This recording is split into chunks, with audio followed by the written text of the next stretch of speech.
Sakaling manalo man, hindi hubad. Gusto mo na kainin ka talaga ng lupa. Sabi talaga, Ninyo, yung mga angkor mo! Tumawag, narinig mo parang PBB House kasi may ano doon. Naglalaro kasi kami ni Alvin eh. Sir Alvin! I still have that in my head until now. So, when I thought, sabi ko sa'yo, iiyak ako eh. Sabi mo, kwela lang to, Luis. Kwela. No, but...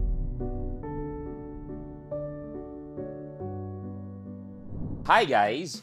Welcome to Luis Listens. At eto, long overdue, etong interview na to dahil magkasama kami finally, isang kaibigan, isang karangalan na makasama siya on our vlog. We have the one and only Miss Bernadette Sembrano Aguinaldo. Good morning.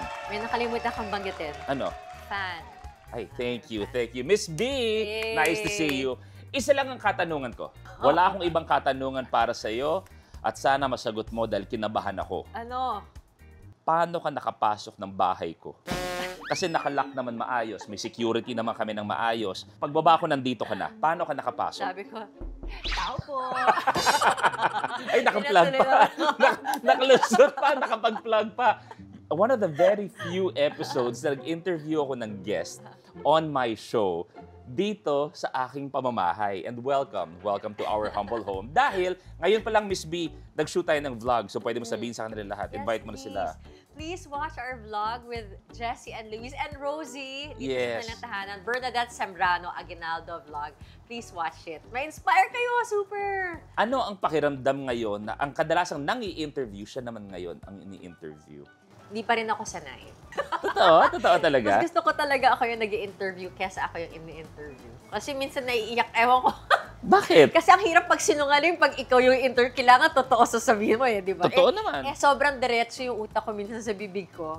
Parang ang hirap na magpreno minsan. Alam mo yun, yung feeling ko dapat may konting edit minsan kapag may sinasabi ka eh. So, mas madali talaga for me to ask questions than being asked. Si Miss B kasi, syempre nakikita natin sa balita, nakikita natin as a newscaster, as a reporter, pero matagal-tagal ko na rin kaibigan si Miss B at marami na rin natulungan si Miss B. Pero bago ko umabot dyan, Miss Wait, B. habang sinabi mo yan, trivia lang kay Luis, sobrang matulungin ng taong to. Thank you. Super.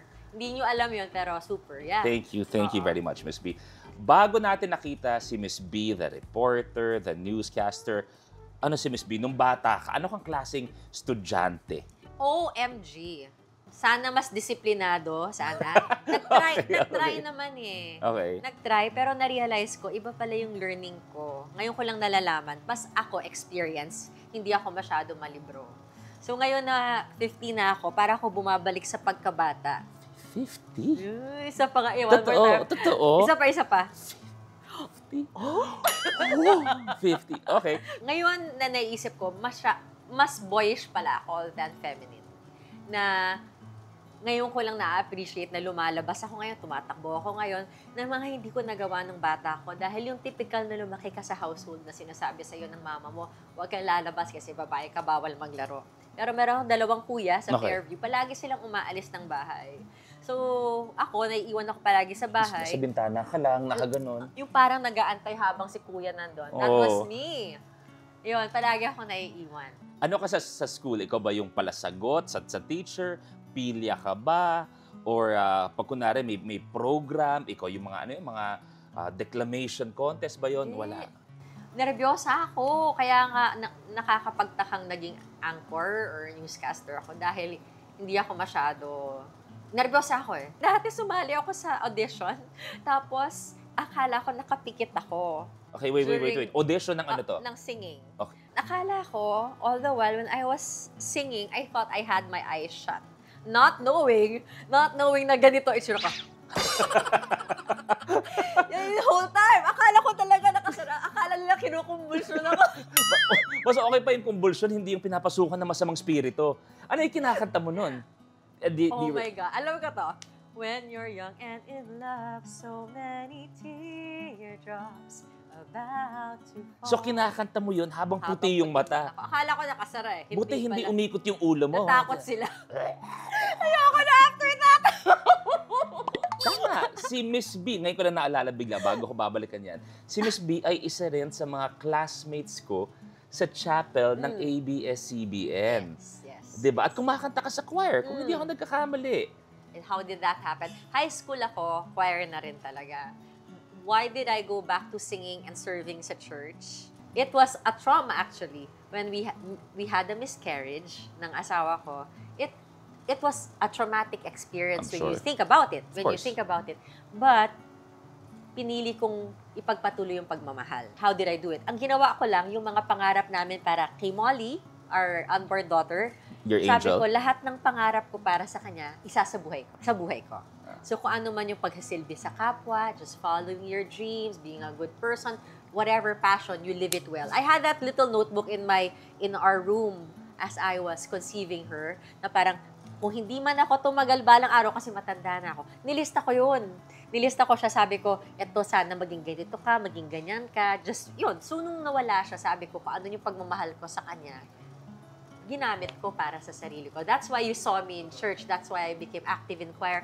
That's why I'm singing. Even if I'm not a singer, all these little passions, tinutuloy ko lang. If you don't mind me asking, if you don't want to talk about it, it's more than Yeah. fine. How was that journey for you both as husband and wife? Kasi para sa akin, it's one of those things na, especially now, I get it even more, na as a parent, it's one of those things you wouldn't even want to wish on your enemy, na pagdaanan yung ganun. Nagbago na kasi perspective ko about loss eh. Okay? Parang, it's inevitable. You lose people you love. It's inevitable. So parang feeling ko, paano mo gagamitin yung pagmamahal kapag merong nawawala sa'yo. Lahat yan mawawala. Everything is temporary. But what is permanent, kanina na-interview kita, sabi mo, pagmamahal lang. Kapag natatakot ka, pipiliin mo magmahal. Kapag nasaktan ka, pipiliin mo magmahal. So parang palagi mo lang pipiliin yung liwanag than the darkness. So, when I lost my papa, I lost Molly, it's always choosing fondness over sadness. Na if you remember them, remember the good memories. Ang naalala ko doon, kahit hindi ko siya nahagkan, kung paano ko siya minahal na, ay ganito pala na willing kang i-sacrifice lahat just for someone you love. And not because I wasn't able to hold her, hindi ibig sabihin, hindi siya totoo. It was all real. Every moment was real for me. How long before you got to that realization or bago na bago yung mindset mo when it comes to loss, like what you said? Kasi marami na kasing nawala. Oh. So parang, siguro grasya. That's where grace really comes in. Alam mo, Luis, I always say na yung biggest blessing ko sa work ko as a journalist, ikaw na kwento mo sa akin as a game show host. Ang dami mong blessing. But I've encountered so many, ito na, dito ako maiyak. Yung mga bawat taong na-meet mo sila in the lowest point in their lives. And you interview a man who lost, for example, his whole family in a fire. And then, when you ask him, kumusta kayo, sasabihin sa'yo, may plano ang Diyos. How can you not have faith? When you interview a man, I remember going to Batangas, interviewing a man who nawala yung buong mukha niya dahil tinamaan ng kwitis yung mukha niya. What future does that man have? Pero yung hawak-hawak yung kamay niya ng asawa niya. And that was all that mattered. How can you question resilience? How can you question not having hope? But it's in having nothing that you see these things. And I've witnessed it throughout my 30 years as a journalist. Yun yung pinakamalaki kong blessing sa buhay ko bilang isang tao. Yung makasama ang mga tao sa pinakamababang punto ng buhay nila. At yun yung hawak-hawak ko sa araw-araw. That's my life. And it's every part of me. Sobrang na-absorb ko sila. Hindi lang yung lungkot nila. Totoo pero pati yung lakas nila na-absorb ko. Pati yung pananampalataya nila na-absorb ko. So parang, ito ako dahil sa mga taong Do you have like siguro besides that, do you have like another story na up to now kumbaga every time you close your eyes, it's a story na hindi nawawala sa isip mo. It could be good, it could be a very challenging moment sobrang, my own or somebody, someone else. Yung most recent, napakarami kasi talaga. As in, too many to mention. Pero ang share ko yung pinaka-last na ang pangalan niya, bata siya, pangalan niya Amiel. P-pop star siya ngayon. Okay. So, may batang lumapit sa akin dun sa isang awarding lang, maybe a month ago. Sabi niya, ako po yung anak ni Eloisa. Si Eloisa ay isang babae na nakilala ko nung siya ay nagbubuntis. May cancer siya sa breast. And then, at that time, she refused chemotherapy because she didn't want to harm her baby. Ang payat-payat ni Eloisa, butot balat. I thought, whenever may makikita ako mga kliyente ang tawag natin, or pasyente, sometimes akala ko talaga mamamatay na sila. Pero hindi talaga. She refused having chemotherapy for that baby sa kanyang sinapupunan. So, 18 years after, nakita ko tong si Amien, Aalala niya ako. Para magsabing, ako po yung anak ni Eloisa, ito na po ako. At ang gwapo-gwapo niya, inaanak ko. Tapos, alam mo, after many years, makikita mo, ang sobra kong naha-humble dito sa trabaho kong to. Yung ikaw yung maalala, ikaw yung ginawang ninang, when in fact, naging daan ka lang naman sa tudong ng napakaraming Pilipino. Diba? Nagkwento lang naman ako para matulungan sila at talagang kinakareer ko talaga yung pagkakwento kasi sabi ko, kung gagaling ko pagkakwento, if I make people care, then people will care for this woman at magiging okay sila. And at the end of the day, when they remember you, when you know you don't deserve that really humbles me as a person. Because daan lang naman ako Ang tumulong dyan, napakaraming Pilipino. So, it will remind you, eto ang naging papel mo lang, pero salamat, ikaw yung naalala. At minsan, ang kapal lang mukha mong ikaw yung maalala kasi alam mong hindi naman ikaw yung may kagagawan. Ang ganda rin sinabi ni Miss B, ngayon lang. Kumbaga, alam kong nandun yun, but for sa akin, the way you put it, we all know sometimes for other people, para malinaw po, na they want to create a story to trend, para may clickbait, views. Pero ang ganda ng sinabi mo na the stories that you do, especially for other people, is you want people to care. Na that's your intention. Nakakagawa ka ng isang kwento na wala kang ibang intensyon kundi maghatid ng tulong sa mga tao. So, nakaka-proud because in a day and age na lahat ng tao ay habol lang kumita, pag-usapan, ang intensyon mo ay para may pakitayo sa kapwa natin. Balikan natin yun. Bago ka umabot doon, your course in college was? Business ad. Okay, so parang... Kasi gusto ko lang ng stable career. Okay. Gusto ko lang magkaroon ng trabaho, ma-employ agad. Kaya business ad ko, parang commerce. Alam mo yung pag-apply mo, very generic. Pwede kang bangko, pwede kang anywhere. Idadaan mo na lang sa interview. Kasi very generic yung course. Yun, but, ito pag humaharap ako sa mga bata sa schools. When I was in high school, ang course ko, peer counselor, nagvo-volunteer sa Student Catholic Action Group. Yun talaga yung hilig ko at nagsusulit din ako. Okay. Pero dahil nga, siguro nabago dahil kailangan ko magkatrabaho. Kasi syempre, wala namang ibang magsusuporta. Very typical, wala ka namang, at ayaw mong umasa rin na sa ibang tao, kundi sa sarili mo. Naghanap ako ng generic na career. Pero, nadala pa rin naman ako ng Diyos doon sa talagang kung anong hilig ko to begin with. So paano? From business ad, para napasok sa pagiging isang journalist? Sa bangko na ako noon Sa bangko na. Mahina ako sa math, friend. Gusto ko yung nasa bangko ka nagtatrabaho, pero mahina ka sa math. Hello, biinga ako sa UP. Diyos ko, nakasingko pa ako. Luis, grabe talaga yun. Yun talaga greatest achievement ko to graduate from UP. I-text mo ka pagkatapos kung saang bangko yun, tapos hindi na ako magde-deposit doon ever. Hindi, kaya wala na ako doon. 5 buwan na nga. Anyway, so 5 months. Hindi ko kaya to. Nag-resign ako 5 months after. Tapos, nag-audition ako, IBC. Nakita lang ng kuya ko, meron sa TV. IBC 13. Tapos, nag-apply rin ako as a flight attendant. Nag-apply ako sa stock Yung IBC 13, yung application was behind the camera or? On cam. On cam na agad, okay. Oh my God. Oo. Kasi alam ko hindi ako well, anyway, I went. Sabi nga ng kaibigan ko, pumunta ka kasi you never know.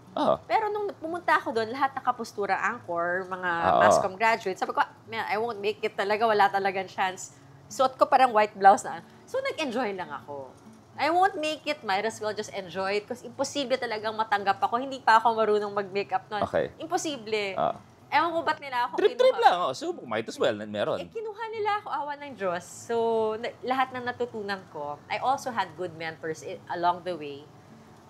And I was also willing to work for free just to learn.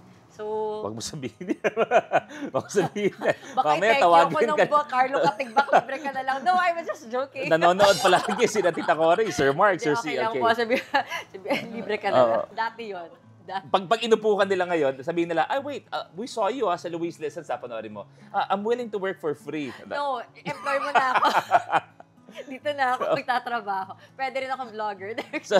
So how was that step? Sabi mo nga, nung bata ka, medyo introvert ka, na you had your own world, but it was never putting yourself out there. So finally, natanggap na ako. Eh di purong bloopers, no? Oh. Bloopers. Una kong, pag magbabasa ako nun, Mama Mary for you. Totoo naman hanggang ngayon, pag kinakabahan ako, Mama Mary talaga, Mama Mary for you, Mama Mary for you. Pero talaga ganun pag, umubra naman. O ngayon, medyo makapal na mukha ko, kaya naman pala. As long as I know I'm doing it for other people, then it comes easy for me. As long as I know na it's not about me, then it's easier for me to do. That's very refreshing na for people, like us who work in front of the camera. As long as it's not about me, na it's easy to, diba? But I guess, baka naging yun na yung reprogramming ko sa utak ko para magawa ko siya, di ba? I don't know. Some naman, alam nila, they do it for whatever reason. Yes. And whatever Motivates makes you them. deliver. Yeah. So for me, basta alam kong para sa team, lalo na kasi mentor ko si Ma'am Cheche. So if it's always about the team, and it's always about the story, kumakapal yung mukha ko talaga. As an anchor, hindi lang basta-basta anchor, isa sa mga hinahangaan, nire-respeto. Kung hindi ako nagkakamali, and first time sa TV news history, kung hindi ako nagkakamali, Miss B, ikaw yung magtatapon dapat ng papel, di ba? Kapit na mga motorista, eto na ang busina sa petrolyo. So, sakaling manalo man, hindi ho ba, no? Hindi ako nagkakamali. So, for a show, like, patrol yun, di ba? Patrol na alam mo na 99.9% ng mga Pilipino nakatutok sa patrol. Pero yung nahuli ka nung moment na yon, ano ang naisip mo? Gusto mo na kainin ka talaga ng lupa. Yun yung mga moment na gusto mo, uy Lord, kunin na ako ng, alam mo yung gusto mo na mag-vanish sa mundo. Kwento mo yung next few minutes after nung off the air na kayo. Nakakaawa yung FB. Ang napapagalitan naman yung FB. Sabi talaga, Ninyo, yung mga angkor mo! Tumawag, narinig mo parang PBB House kasi may ano doon. Naglalaro kasi kami ni Alvin eh. Sir Alvin, sinisi ka pa ni Ma'am B. Kaming dalawa nag-enjoy talaga kami. Kasi nagpapalipad siya ng Paper airplane. Hindi siya. Ginusto ko rin yun. Hello. Tapos ako naman, ginusto ko rin yun. Pitch hitter lang ako kay Pinky Web noon. So si Alvin, airplane. Ako, paper stone. Paper stone. Ayaw lumipad. Ayaw lumipad. Siya lumilipad. Di pinalaki ko. Kaya yung paper stone, ang laki-laki dito. Nahuli ako. Dapat siya lang. Malay ko, busina sa petrolyo. Dapat siya lang yun eh. Babatuhin ko dapat si Nino. Naglalaro kami. Nino yung FD namin. Nahuli ako. Kaya kung pupunta yon kay Sir Alvin, bakit nga nabuton sa'yo? Well, I was pinch hitting. I thought it was just his shot. Kasi may transition doon. Oo. Tapos, ba't ako kasama? Di two cameras. Pero dapat ikaw mag-i-intro sa kanya. Hindi, Parang, shot talaga, segment talaga niya yun. meron lang talagang huli sa'yo. So, I don't know if it was supposed to be two shot or talagang sa kanya. I just assumed na siya lang yun kasi nga, busina eh. It's his segment eh. So, naglalaro. Sabi mo initially when you started doing it, na nag-IBC ka, expected mo nga na hindi ka kagad, di ba? Makukuha. Sabi mo nga, postura mo pa lang. Pero when you started to make a name for yourself as a journalist, as a reporter, as an anchor, ano ang pakiramdam na nun? I knew from the very beginning na it wasn't about me. Kasi dati kasi nung college pa lang ako, I would interview people. And then naalala ko dati, gumawa ko ng kwento tungkol sa mga street children as a part of my term paper.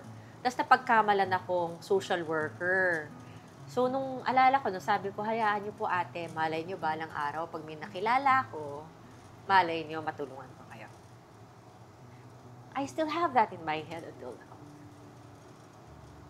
So, when I thought, sabi ko sa'yo, iiyak ako eh. Sabi mo, kwela lang to, Luis. Kwela. No, but I can only speak sincerely to you. Nung nag-resign ako sa GMA7, knowing that it was the end of my career, on-cam career then, because I resigned. My last story for Probe, bumalik ako sa Street Families. If it were going to be my last story then, sabi ko, it has to be about them. So, until now, parang nung second lease actually, dahil di ba nangyari sa atin sa ABS, I'm not taking it lightly. I never take things lightly. The mere fact that I'm still there, ibig sabihin, hindi para sa akin. Ano kung the best ba akong anchor, kaya ako na dyan? It's not about that. Whatever influence that you have, gamitin mo sa maayos. Dahil I'm not the best at what I do, but I care very much about what I do. And hindi ko siya iti-take lightly. So whatever opportunity na pwedeng isingit ko sarili ko for public service, gamitin ko yan. Gamitin ko kasi hindi naman para sa'yo yan eh. One thing that you mentioned just now na napagdaanan nating lahat ng mga kapamilya, every kapamilya was affected. Pero how was it for the whole news family, the whole news department nung dumaan tayo dun sa franchise issue natin? It's not yet over for the news organization. Kasi digital pa rin. Pero if there's something that I value, hindi lang sa news, pati sa mga taga-kapamilya, the entire organization, yung commitment na tuloy-tuloy pa rin in the service of the Filipino. Pag makikita mong nagmumultitasking na yung mga kasama mo, iilan na lang kayo, may mga umaalis na napupunta sa ibang network, pero eto, nandito pa rin kayo kahit na it's not, guys, it's really not the highest pay. You're paid siguro fairly, but you're doing more than what you're paid. So, but it's because of that commitment eh. At the end of the day, you believe in what you do. Still. And you believe that our audience deserves the truth. And you believe that you're there to serve the Filipino deeply. So, kahit mahirap, tuloy-tuloy pa rin. Kamusta, Miss B, yung the next few days sa news nung sinabi na hindi rin yung franchise ng ABS? Kailangan, feeling ko same lang tayo ng naramdaman. Plus may pandemic pa nun. Oo. Ako, as a journalist, and now that I'm into content creation na rin, kasi nagva-vlog na rin ako, parang ang realization ko, ang responsibility for content is not just for journalists. Kung meron man akong i-advocate ngayon, lahat tayo may kakayanan to tell a story. And nakakatuwa, nung nag-start ako mag-vlog na ganyan, kung gamitin natin sa maayos yun, it's just reminding people of that responsibility. Now, it's not just the responsibility of a few people, but really of all of us who have that access to broadcast on social media. Siguro yun more than anything. Natutuwa ako na maraming opportunity for people to be famous on social media. Pero sana yung to be responsible, hindi natin kakalimutan. Yung kayo tatanong ko na, we know na bago kayo mag-report, yung mga tunay na journalists, marami pang pagdaraanan yan. Like for example, bago nyo i-report sa patrol or before you publish anything, it goes through so many people, different standards, etc. So, ano ang pakiramdam na unfortunately, aminin natin na minsan, mas nabibigyang tiwala o boses pa yung ibang tao na whatever they're saying online, one, we know na it is malicious to begin with, or second, based on so many falsehood na may propaganda lang ang habol nila instead of the truth. Samantalang kayo, you're doing your best to adhere to a certain standard. May standard. Siguro ang gusto kong ilatag dito, lahat tayo tao lang. Lahat tayo nagkakamali. Maski yung mga journalist nagkakamali. Of course. Siguro ang mahalaga lang dito rin, kapag nagkakamali, marunong kang umako sa pagkakamali mo. Yun yung kaibahan rin siguro, na kapag meron kaming sinasabing mali, dapat mabilis namin bawiin dahil alam natin makakasira sa ibang tao. Yung tanong mo, how do I feel? Lahat naman tayo may karapatan eh. Siguro at ang mas mahalaga para sa akin, yung marunong tumimbang yung audience ng tama at mali. And that comes with education. And I don't blame them. I don't blame them if they want to listen to hindi journalists. Hindi ko sila masisi. Karapatan mo yun eh. Yun ang gusto mong truth eh. Pero feeling ko, kailangan lang natin silang i-educate more. Mas marami pang mga tao for sure will use that social media. Pero nasan ka as somebody who consumes social media? 'Di ba? Parang kakain ka. For example, let's talk about food. ang dami naman talagang choices and I'm glad there are so many choices. But at the end of the day, you should know what is good for you and what's not good for you. We're just saying this is us and we believe what we're offering is good, but it's really up to you. Hindi mo para kalabanin yung ino-offer ng iba. Yes. Panindigan mo, galingan mo, mas maging responsable ka, mas maging maingat ka sa katotohanan dahil kapag nagkamali ka, babalikan ka, ikaw rin pala mali di ba? Yeah. Kailangan mo lang alagaan, kailangan naming alagaan ng maayos yung aming vocation. Para at the end of the day, when they decide sino papaniwalaan ko, ikaw pa rin ang papaniwalaan ko. A common path ng mga journalists, ng reporters, ng mga anchors ay ang politics. May mga kumuusap na ba siya before na to run for whatever high position, whatever house. Marami tayo, very, very successful naman, di ba? Mga journalists natin. Ni minsan ba walang bumulong sa'yo, mag-senado, mga ganyan? Wala. Not one. Seryoso? Oo, super. Minsan yung bumubulong is because may habol. But ako kasi, ikaw, pag nanalo ka, I believe na you will serve with 150% na intent. Wow. Na you'll serve with a story, with the intent na hindi tungkol sa'yo, kundi maglingkod sa mga kababayan natin. If you were to run, may naiisip ka ba agad lang? Kasi natural progression yan ng mga journalists natin Siguro what you want to do for the country maybe, but not as a position. Pwede ba yun? Yung, if it can level up something that has to do with family. Like to strengthen that bond ng pamilya and that community, that the virtues of being Filipino. Yun lang siguro. Ito, itatanong ko to dahil si Miss B ay kaibigan ko, baka isipin nyo, ginagawa ko tungkol sa akin to. Pero tatanong ko to kay Miss B as a long-time friend. Ano ang naisip mo nung narinig mo, nakita mo, natatakbo ko? Pwede bang reaction ko na natalo ka na lang? Sige. Nalungkot ako na natalo ka. Nalungkot ako na natalo ka. Kasi kilala kita.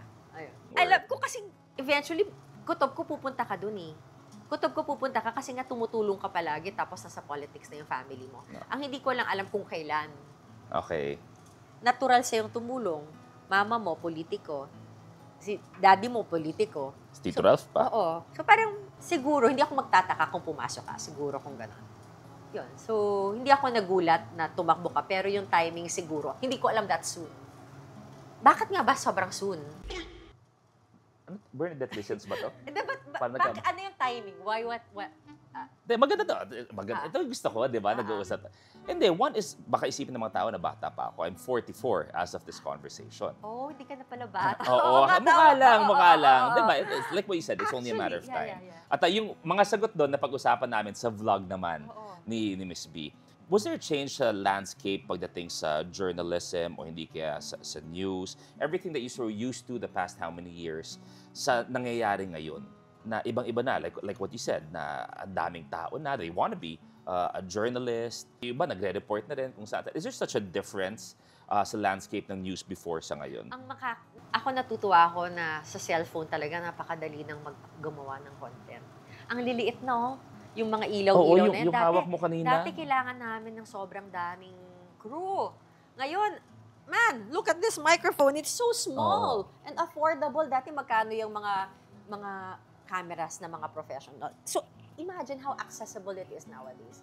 Yung mga reporter namin, meron na kaming mga selfie balita. So, sana, pwede kaming magturo pa more sa mga mas bata. Kasi hindi naman tayo nandito forever. Na kung meron kang maituturo, katotohanan, accountability, telepono lang kaya na nilang magkwento Baka nga blessing na mas marami na tayo ngayong mas pwedeng gumawa ng kwento. Hindi mo naman kailangan kasama ka sa big network. Hindi mo naman kailangan kasama ka sa ABS-CBN or sa GMA. Yung mga community journalist, mga campus journalist na yan, journalist yung mga yan No. They're storytellers. But imagine dati, ang kaya lang gumawa ng investigative report at expose ay mga nasa probe team. The probe. Now, if they see inaabangan yan talaga dati. If you see someone na abusado, i-video mo lang siya. Naka-live nga siya. Naka-live pa. Iimbestigahan na yun, mawawalan pa ng prangkisa. You have that power. We all have that power now. Before, kailangan mo pang isumbong sa amin. Ngayon, kayo na ang gagawa. But you have to take care of that power really well. Huwag mong aabusuhin yung power na yan. Diba? Sabi nga nila, with great power comes great responsibility. Spider-Man. Spider-Man, si Uncle Bet. Last na lang, Miss B, advice mo sa lahat. Nasabi mo nga, right now, everyone has the potential to be a journalist. Pero doon sa gustong tahakin din yung landas na ginawa mo, anong gusto mong sabihin sa kanila? And they look up to you. Aral, aral, aral. Sabi nila, dapat daw yung mindset mo is always that of a learner. Kasi kapag ang utak mo, kala mo, alam mo na lahat. Kampante ka na. Oo. Tsaka, yung kaharap mo, wag na wag niyang huhusgahan. Kasi hindi mo alam yung totoong kwento. Kahit na may, hindi lang one side, hindi lang two sides to a story. Sobrang daming facets to a story. Makinig, like Luis, listen well, and you will learn. That's it, Miss B. Thank you very much. It's Thank you. Isang taong hinahangaan ko, hindi lamang bilang isang journalist, hindi bilang isang reporter, hindi bilang isang anchor, kundi hinahangaan ko bilang isang tao. Dahil alam natin na napakarami na po ng natulungan ni Miss B. And she is doing everything for the right reasons na tumulong sa kapwa. It's not about you, it's about the help you can give our countrymen and other human beings. It's about us working together. Wala naman iisa eh. Siguro yun yung, wala namang iisang taong kayang gawin or isolve ang problema ng napakarami.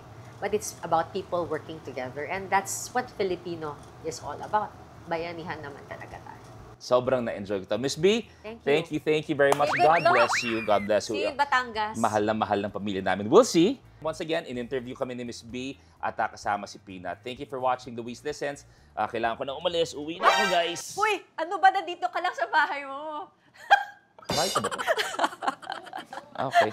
Nice. Bahay ko pala ito. Bye, guys. Bye, Miss B. Thank you. Thank you.